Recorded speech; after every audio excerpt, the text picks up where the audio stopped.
Yeah, so I'm just imagining like if there was like I think of like little cartoon animations popping up next to your head and there's like an anxious meter, like just like just it's kind of filling and filling and filling and filling.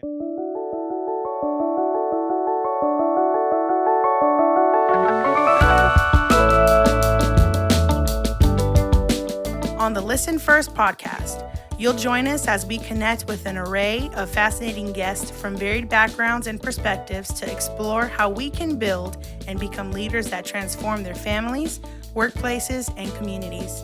Tune in for insight on mastering skills like active listening, verbal and nonverbal communication, understanding behavioral tendencies, and appreciating individuality.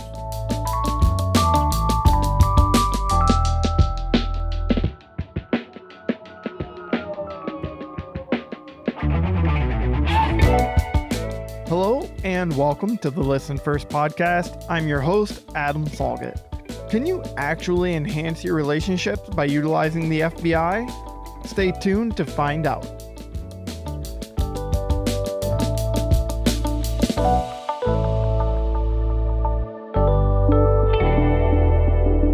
In this episode, Kat Edmondson and I delve deep into the intricacies of handling anxiety and confrontation within personal relationships.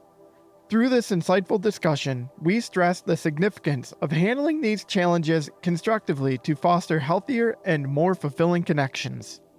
To do so, we revisit the Our Community Listens concept of utilizing the F.B.I formula to write prepared statements to turn confrontation into conversation.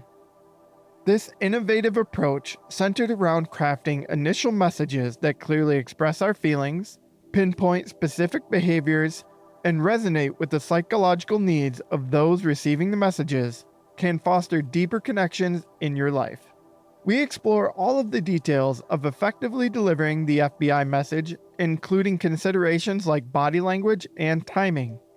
Additionally, we discuss utilizing the method to recognize and celebrate someone's positive actions in the workplace or at home. Join us on this enlightening journey as we share valuable insights, actionable strategies, and real-life examples to empower you to overcome relationship obstacles.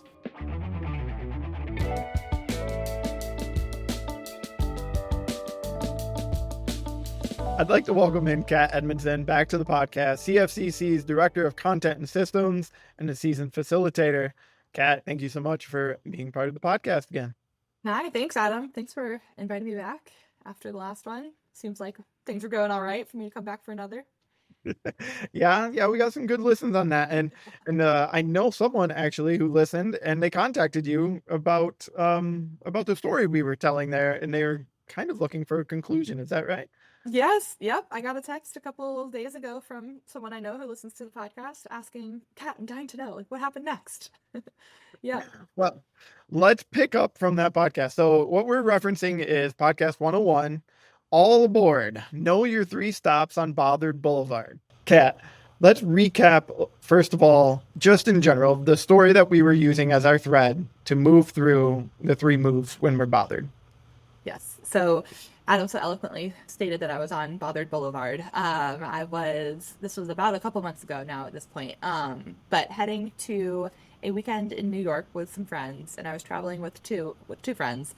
And I am a planner who was ready to get to the train station with a good chunk of time before so that we could map out our seats. I had my snacks and met up with my friend who, right as we were about to get on the platform, threw a little curveball into my plan and went into CVS to get a snack, which was fine. Don't want her to be hungry on the train.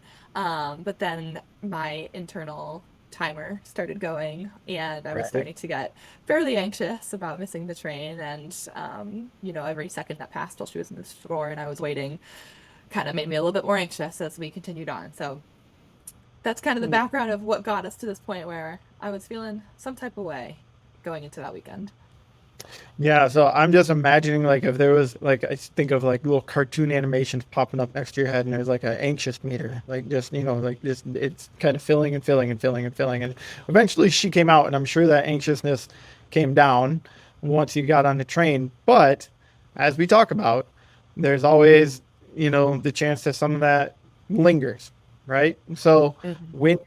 when you're not able to let it go, which is one of our moves, that's what we're going to start covering today. But I don't want to go too far without refreshing what those full three moves are. So let's talk about those. Give me what those three moves are when you're bothered. Yeah, so when we notice that we are bothered, that something is bugging us, and we're kind of filled with emotion as a result of someone's behavior, we always have three moves. The first is to accept the behavior, right? Ask yourself, this is bothering me, this is bugging me, but can I truly accept what's going on, right? Can Yep. I understand why and kind of move on from there? Our second move is to adjust the circumstances. You might remove the behavior or the situation that's causing you to be bugged, right? You might remove it or kind of change things so you don't really have to deal with that specific behavior anymore. Hmm. The third move, which we get to talk about today, is when you decide to ask for change and actually confront the person, right? Have a conversation with them to let them know what it is that's bothering you so that you can kind of move towards a solution together. Yeah, and you said the scary word in there, confrontation or confront. You know, Mm-hmm. we talked about this in the last podcast, but again, let's remind people, what are some of the biggest reasons that people choose not to confront someone? So many. I know one of the reasons, especially that I really resonate with, is you don't want to upset the other person, right? Mhm. Telling someone, hey, you've been doing this and it's making me feel sad, upset, whatever it might be, isn't a very pleasant conversation to have. Right. Sometimes we don't know how they're going to react, right? Will you get in trouble for confronting someone, especially in a work environment? Yeah. Um, we might not know, if I confront someone and then they come up with a solution and move on, they might not even need me anymore. There are all sorts of reasons that people are hesitant to confront. Yep. I've always been the one that's kind of like not wanting to upset the apple cart, right? Like Mm-hmm. it'll be fine, it'll go away. So you just give it extra time. And I think you mentioned that as well, that Yeah. you can end up in that same boat. Oh, yeah. If I give it time, it'll just go away. The problem will solve Right. itself on its own, and then I don't have to worry about it. Mm-hmm. Right. Which is Works not really always the well. case. Right. Sometimes it works, and in smaller cases, it's just fine. But all of those reasons cause people to kind of have this anxiety of confronting, right? I Mm-hmm. know that we like to try and educate people and say confrontation is really just a conversation, and so maybe that mental reframing can really help someone decide that, okay, I don't have to be so fearful, and we can just have a conversation. What do you Mm-hmm. think about that? Mm-hmm. Making that shift in my mind has helped a lot and made me more comfortable with the idea of confronting, right? Because if I care about someone and I want to continue to build our relationship and keep it strong, starting a conversation with them seems much less daunting than confronting them. Yeah. Yeah. So today's skill is going to be focused around how to start that conversation, right? Hmm. Yeah. We are going to work on FBI statements. So we've decided to confront. That skill is FBI. Tell me a little bit about working through that skill set in the Our Community Lessons course and what that Yeah. is. Yeah, so Adam's dropping some lingo here for us. We got FBI, which is going to stand for our feelings, behaviors, and impact. And you can almost think of it like a little formula for crafting your initial message to get the conversation rolling, kind of get the ball started around what's bothering you. And so our F is for our feelings, where we're going to tell them this is Feel. exactly how we Okay. feel in this moment. Our B is for the specific behavior, and our I is for the impact that it's having. Okay. So we say those in that acronym of FBI typically because I think it's really easy for us to, as in our culture, because that correlates with a government agency. But does it need to go in that order? Do we need to write this statement, this sentence, or potential sentences, I suppose, in that order? Does it have to start with feelings, move into behavior, and then the impact? Like, what's your thoughts there? No, such a good question. Yeah, like you said, FBI, easy to remember. It's going to stick in your brain, and it's a little catchy way to think about this confrontation message after class. No, but the order doesn't matter, right? And you want the message, and at least when I write it, I want it to be something that sounds very natural coming from me, right? And Right. so it might not be that FBI order. It can be any. Right. So it could be fib, It could be Biffy. It could be Yep. any kind of three letter. Yeah, yeah. We can roll with any of those combinations. We will not try to pronounce those anymore. So if we go back to your situation with your traveling partner, your traveling companion, what is an FBI statement that you could form in that whole situation? She went into the store. She needed a snack, made you anxious. Let's let's kind of talk about it. Go from there. Yes. Oh, and Adam, you helped me write the message just there in the way that you recapped that, right? Because she went into the store, right? That's the specific behavior. She walked into Mm-hmm. CVS to get a snack. It made me anxious. That was my feeling. Okay. Right? I could feel like you said when you that meter of anxiousness of anxiety rising. Absolutely. And then the impact. I was concerned that we were going to miss the train or that we weren't going to be able to have our weekend with friends. And so when we deliver this FBI message, it's kind of bringing all of those elements together. So it might look something like, hey, when you went into the store to get a snack 5 minutes before the train, I got really anxious and became concerned that we were going to miss our weekend with friends. And Pretty that's it. clear and concise. It opens the floor for her to you respond and say, her feelings back. What I want to point out that I didn't hear in there is anything along the lines of like, I can't believe you were so careless to go into the store so late, or you must be lazy. Why didn't you plan out your snacks ahead of time? Like it sounds like you're staying away from statements like that, right? Yeah, absolutely. Right? Because how many times has someone confronted you and said something like that? And then you're like, what? No, I'm not. Like, I wasn't being careless. I just didn't think about it. Or I didn't know I was going to be hungry until right now. Right? They're not helpful. And those statements are much more packed with judgment and kind of added emotion to the statement when really we don't know why this happened. All we know is the specific behavior. All I know is that she went into the store 5 minutes before we were hopping on the train. So trying to keep, especially when it comes to behavior, right? Trying to keep that as specific as possible. Yes. Yeah. Yeah. So that brings me to kind of our next point here about crafting an FBI statement. Let's talk about those nuances, right? We want to stay judgment free.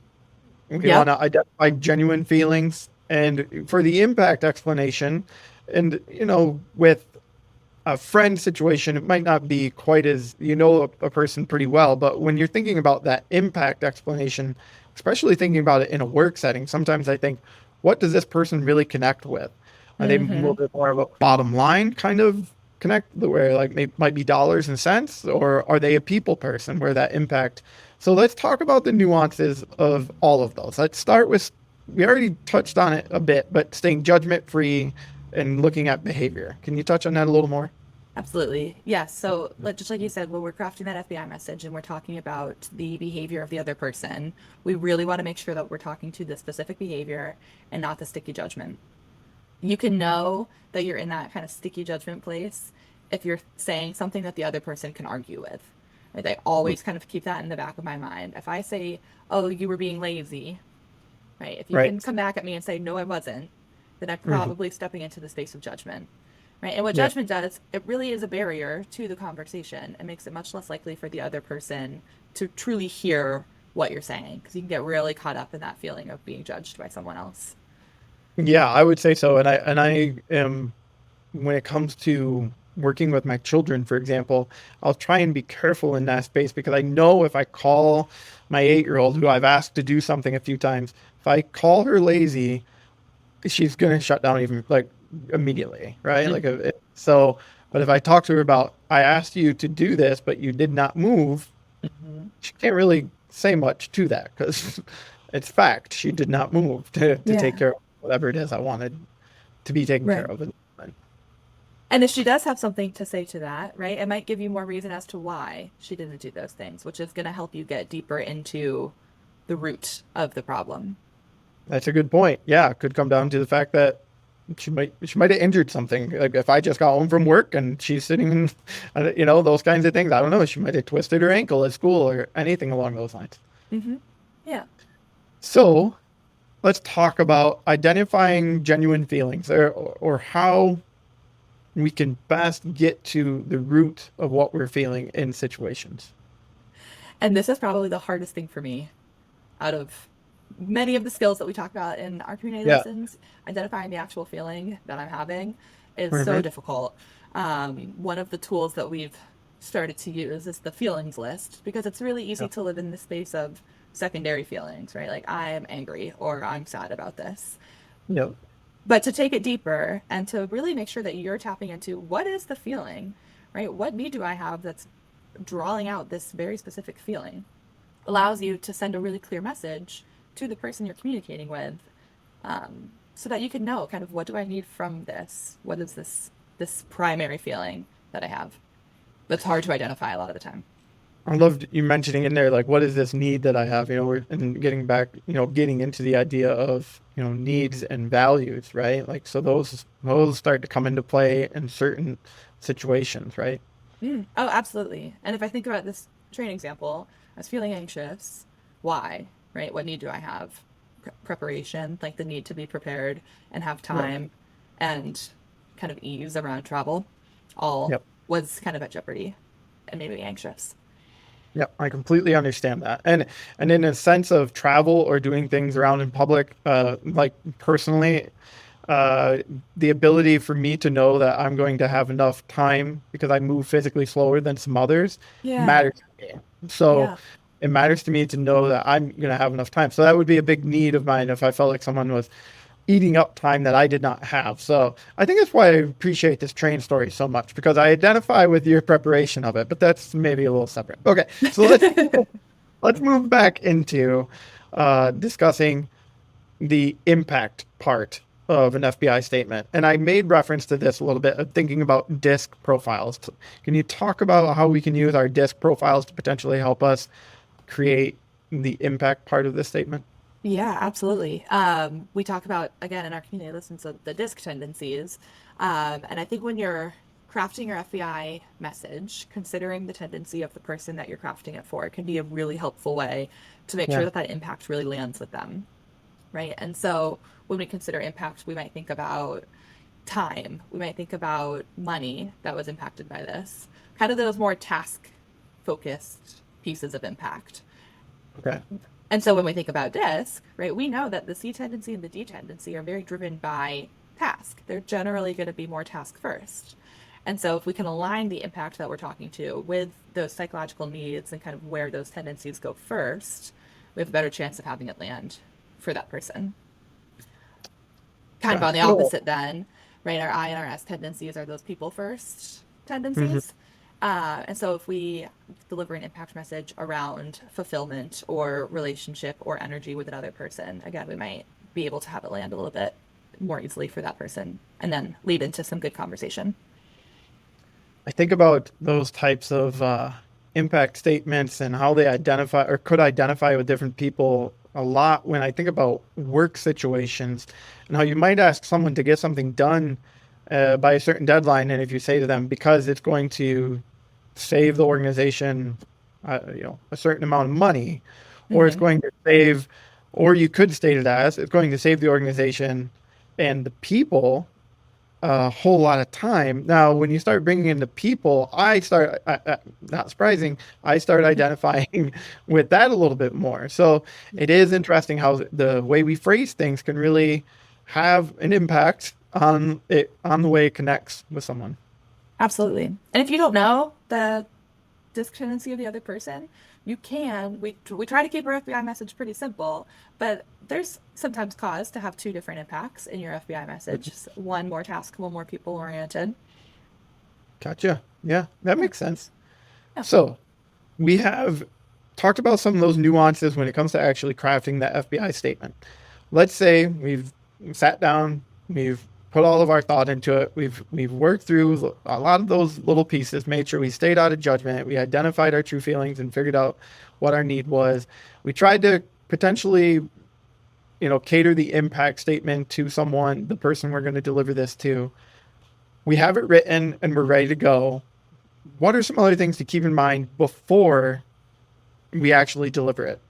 Mm, that's a really great question. And I think one that we might overlook a lot of the time, right? Because, all right, I've got my message ready to go.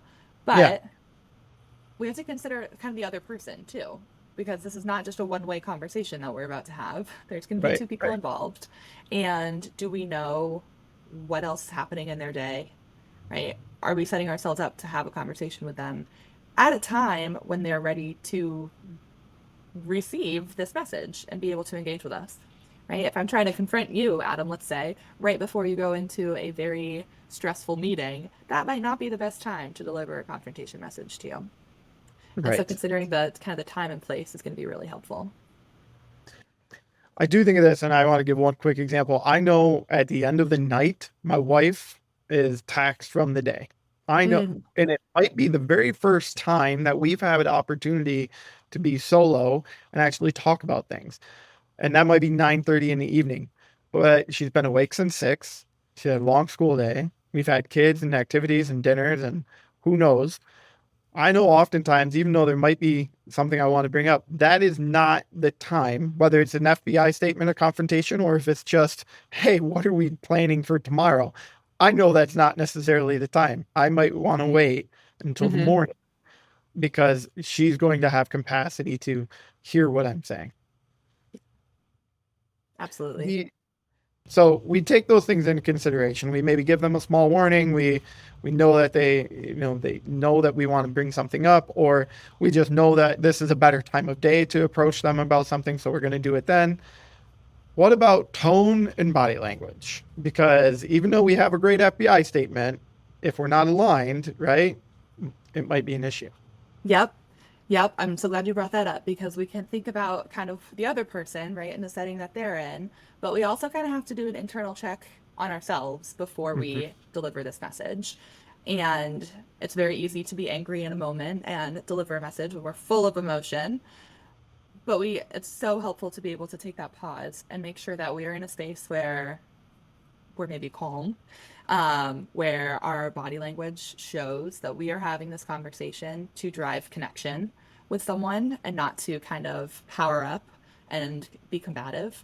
So making sure that our tone and our nonverbals and kind of our inner state really are in a place where you're ready to go to connection together, have this difficult conversation so that you can, kind of strengthen the relationship and solve the problem, or at least explore it and begin the conversation around it. I love this reminder a lot because I think it's very easy to think, okay, I know what I want to say, but I'm still maybe heated, right? Or my tone is not bringing through what I really truly am trying to imply or work through. So I think there's always that is a deep part of our communication that we don't want to forget about. Yeah, the words are important, but so is that nonverbal. Yeah, and we talk about that in class too. Nonverbals are about 90% of our message when emotions are heightened. 90%. Right. It's huge. Yep.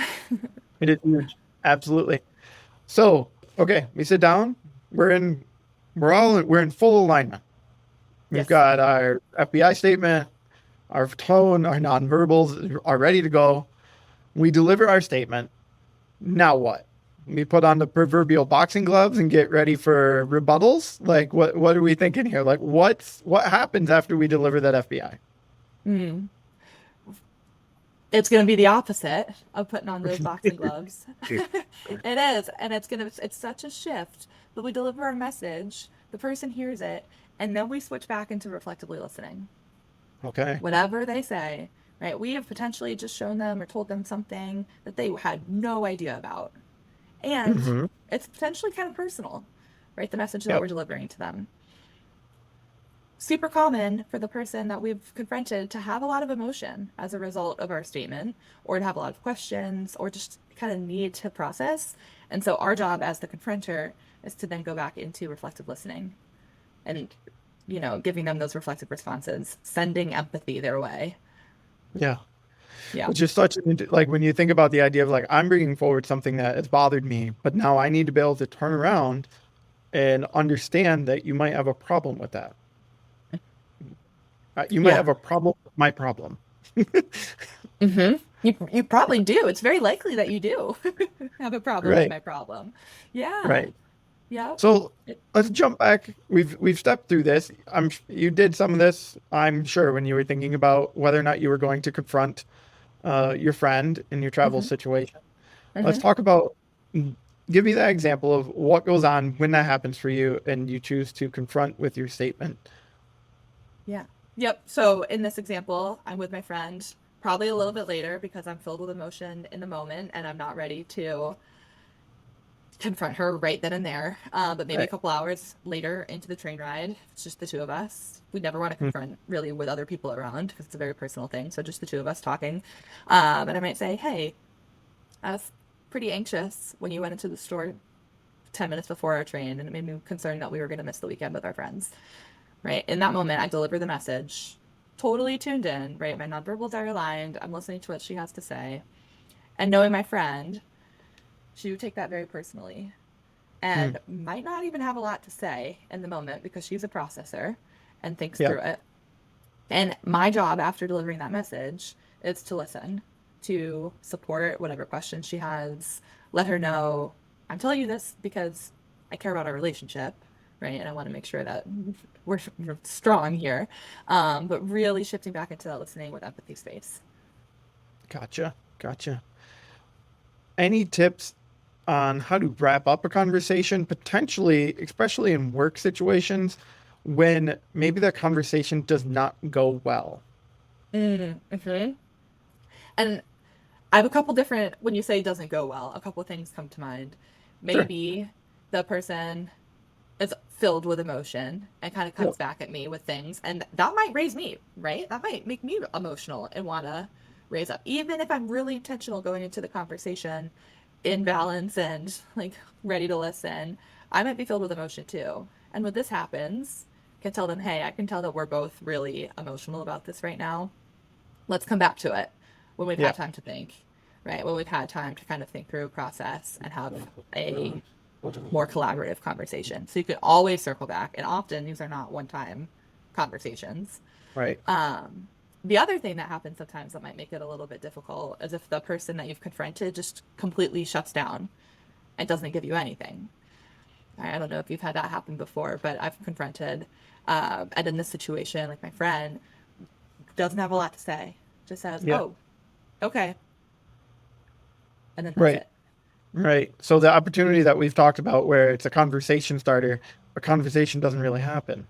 Yeah. And so you have kind of a similar approach then to if they kind of came back with a lot of emotion and you're raised with emotion in those moments. And this is something I've been trying to do more often, just telling them, I imagine that you might be needing time to process or might be filled with emotion right now.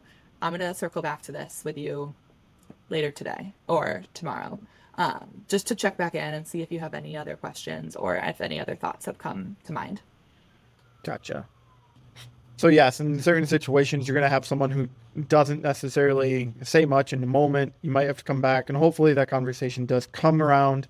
And if they have more questions, you guys can work through your feelings and work through the conflict that there was. Let's do a quick review of everything that we've talked about here. So start from not the very top of the three moves, but at the F.B.I. statement. If you could do that for us, Cal. Sure. Yep. So you've decided to confront, you're going to deliver your F.B.I. message. The F.B.I. message is going to be composed of your specific feeling, the behavior of the other person with no judgment, and an impact. And it doesn't have to be in that order necessarily, but all three of those elements should be included when you deliver your F.B.I. message. And when you go to deliver it, considering what's the state of the other person, what's the time, what's the location, is it just the two of us? Am I in a space where I'm ready to reflectively listen after? Because once we deliver our message, that's when we switch back into reflectively listening, right? Aligning our nonverbals, our tone, showing that empathy to the person that we've just confronted. And then potentially kind of doing it over and over until we've kind of moved into the space together where we're able to move forward from here. Sounds wonderful. And to me, it really gives a great tool to allow people to work through things that they maybe were afraid to bring up with others in the past. Yes. Yes. And that's the hope, right? That it allows people to talk about what they need, what's been bothering them, but then strengthen the relationship and move into connection even more with the people that they care about. Isn't that is such the truth to me? Like, after you've been through things with people, you always feel closer, like they've had opportunity to share, you've had opportunity to share, you come together and really just be a closer unit. One of my favorite things, though, about FBI statements is that they are not necessarily a tool that only gets used when we need to confront. They're a tool when we also want to recognize somebody and the work that they have done, or the way that they made us feel, or anything that they've, had that's had an impact on our lives. So we call those recognition messages. So, Kat, tell me about recognition messages. Ah, they're so great. And that's another thing I love about the FBI. Yep, is that it can be kind of multifaceted. And so when we want to recognize someone at work, in our personal life, just being able to tell them, hey, I noticed this very specific thing that you did. This is how it made Mm-hmm. me feel, and this is the impact it had on our relationship, on my day, on the team. It's a great way to take that, like, thank you or I appreciate you, and make it really specific and meaningful to the person that you want to recognize.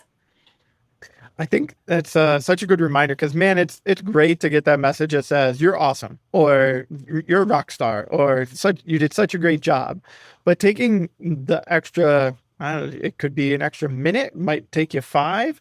But if you really kind of boil down to, like, when you finished that report and submitted it on time, it made sure that our team looked good, and it made sure that we were completing the process, that we were getting our projects done on time.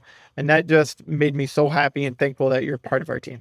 I mean, that was a little jagged, it was off the top of my head, but, like, it's that kind of thing that's a little bit more, it Yes. comes through with a little bit more meaning than just simply the you're a rock star. Now, every day of the week, I'll take anybody telling me I'm a rock star. There's nothing wrong.